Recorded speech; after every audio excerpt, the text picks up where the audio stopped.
LIT News. Headlines: Duels of Greeks and Trojan Heroes. The Ruth of the Greeks. The Death of Patroclus. The Rage of Achilles. Escape to the Phaeacians.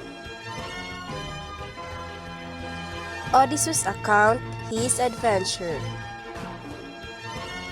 Return to Ithaca. Slaying the Suitors. Good morning to all viewers. Welcome to LIT News. Today, March 17, the report is about Iliad and Odyssey. The Iliad is an epic poem by the ancient Greek poet Homer, which recounts some of the significant events of the final weeks of Trojan War and the Greek siege of the city of Troy, which was also known as Ilion, Ilios, Ilium in ancient times. Written in the mid-8th century BCE, the Iliad is usually considered to be the earliest work in the whole Western literary tradition and one of the best-known love stories of all time. Through its portrayal of the Trojan War, the stirring scenes of bloody battle, the wrath of Achilles, and the constant interventions of gods, it explores themes of glory, wrath, homecoming, and fate. Moreover, the Homeric epic has provided subjects and stories for many other later Greek, Roman, and Renaissance writings. The Iliad tells the story of Greek's struggle to rescue Helen, a Greek queen, from her Trojan captors. The Odyssey takes the fall of the city of Troy as its starting point and crafts a new epic around the struggle once of those Greek warriors, the hero Odysseus. The Iliad of the first of the two books taking place during the final weeks of the Trojan War, a major period of warfare between several of the powerful Greek cities. The most notable combatants were the city of Mycenae, led by Agamemnon, and the city of Troy, governed by Hector. You don't really need to know the whole background of this war, but it suffices it to say that it was caused by human emotions. People act out of vanity, pride, and lust, and the result is a major war that splits the Greek world. There is a pretty clear message here that these actions have negative consequences.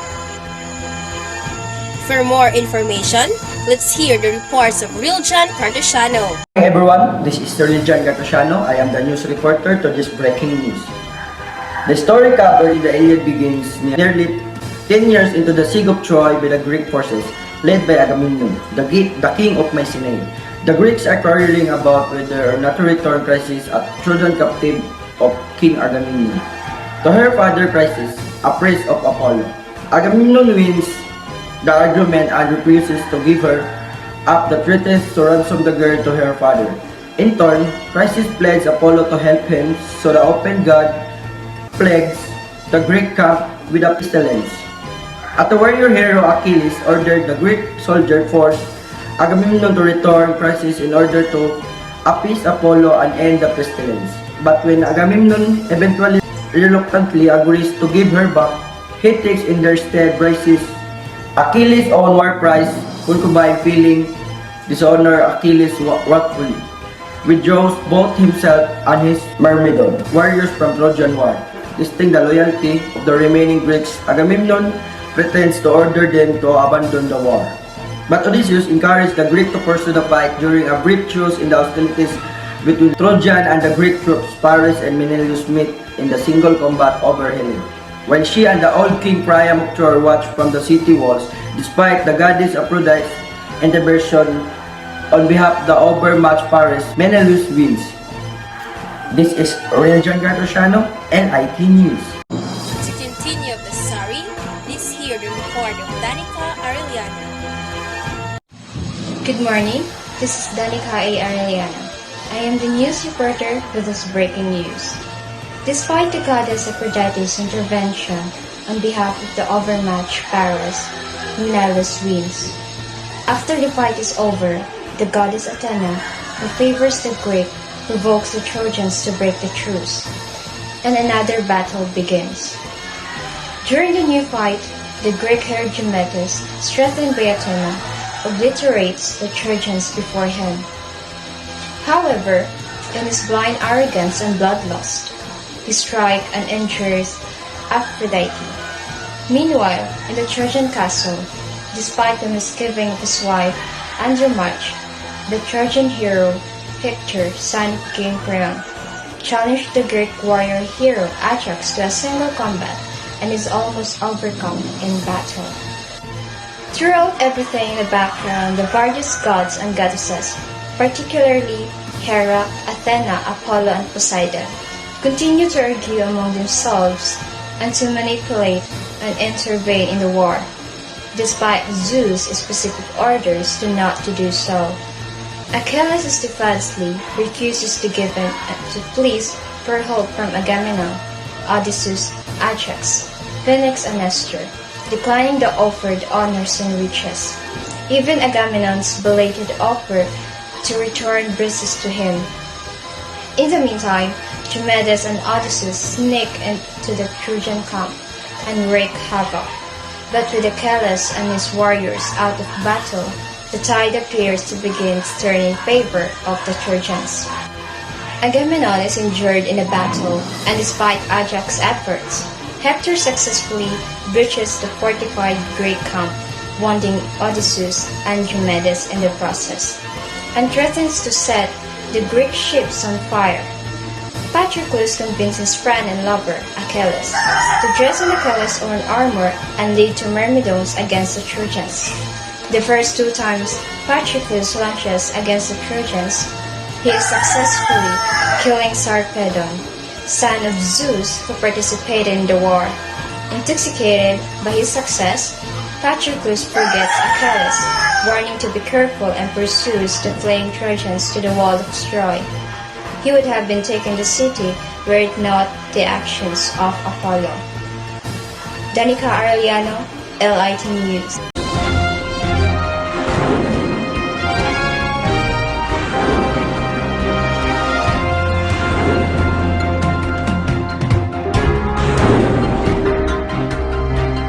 LIT News.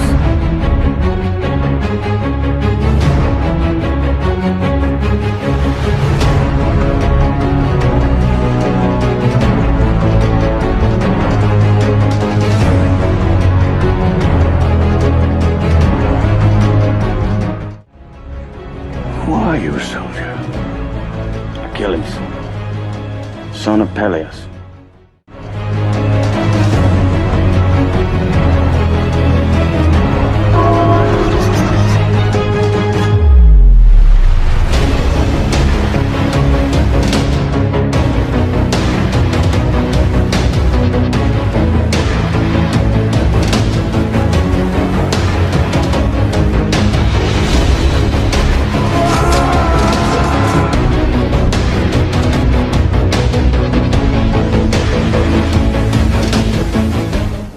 Careful, boy.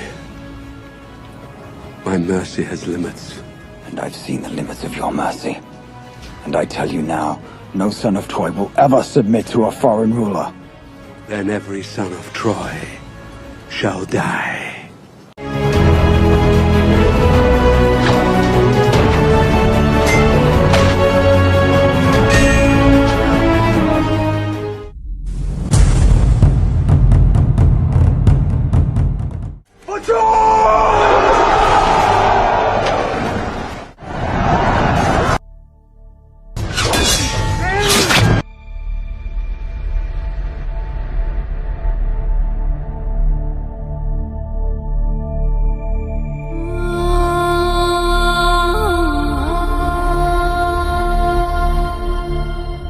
He wore your armor, your shield, your greaves, your helmet. He even moved like you.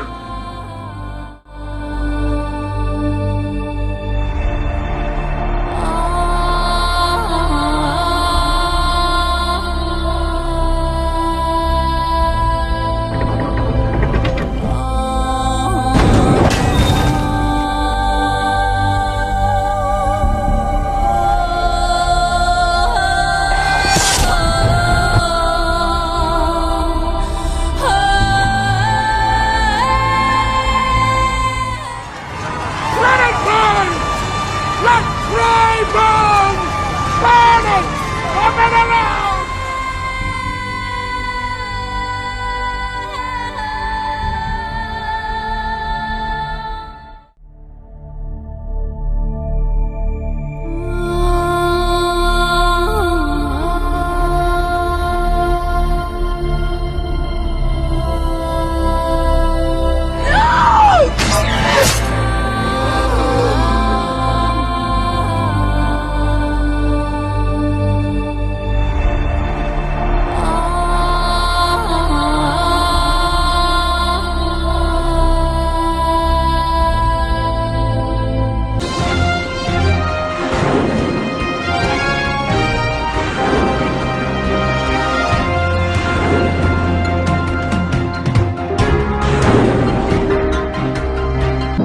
LIT News. Good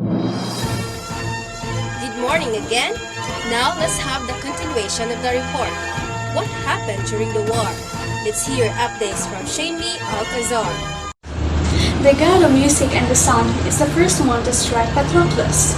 After that first blow and in the heat of the battle, Hector also finds the disguised Patroclus and thinking him to be Achilles, fights and with Apollo's help, kills him. Menelaus and the Greeks manage to recover Patroclus' corpse before Hector can inflict more damage. Distraught at the death of his companion, Achilles then reconciles with Agamemnon and rejoins the battle, destroying all the Trojans before him in his fury. As the 10-year war reaches its climax, even the gods join in the battle and the earth shake with the glimmer of combat. Dressed in new armor fashioned especially for him by Hephaestus, Achilles takes revenge for his friend Patroclus by slaying Hector in the single combat, but then defiles and desecrates the Trojan prince's corpse for several days. Now at last, Patroclus' funeral can be celebrated in what Achilles sees as a fitting manner. Hector's father, King Priam, emboldened by his grief and aided by Hermes, recovers Hector's corpse from Achilles, and the Iliad ends with Hector's funeral during a 12-day truce granted by Achilles. This is Shane Alcazar, Late News. Thank you, Shane. For further updates, let's hear from the reports of Francis Carpiva. The main theme of the poem is that of war and peace, and the whole poem is instinctively a description of war and fighting.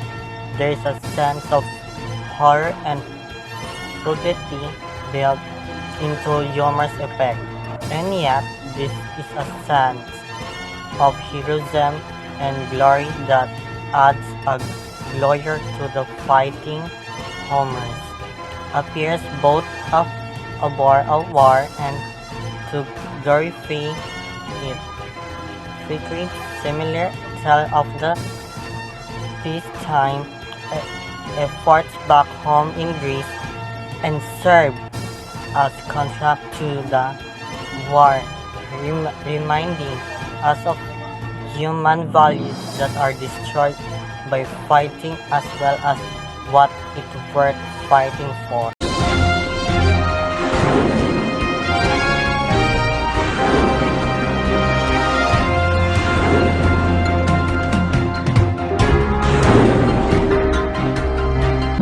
LIT News.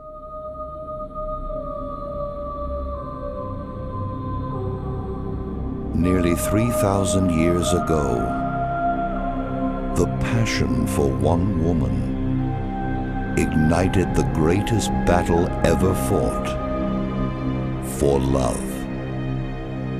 I want her back. Will you go to war with me, brother? We're sending the largest fleet that ever sailed. We need the greatest warrior.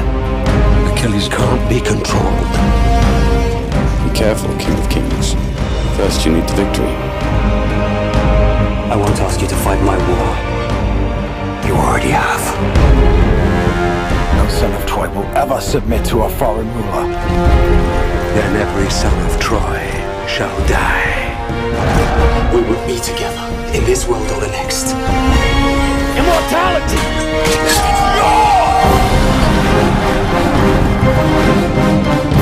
Before my time is done, I will look down on your corpse and smile.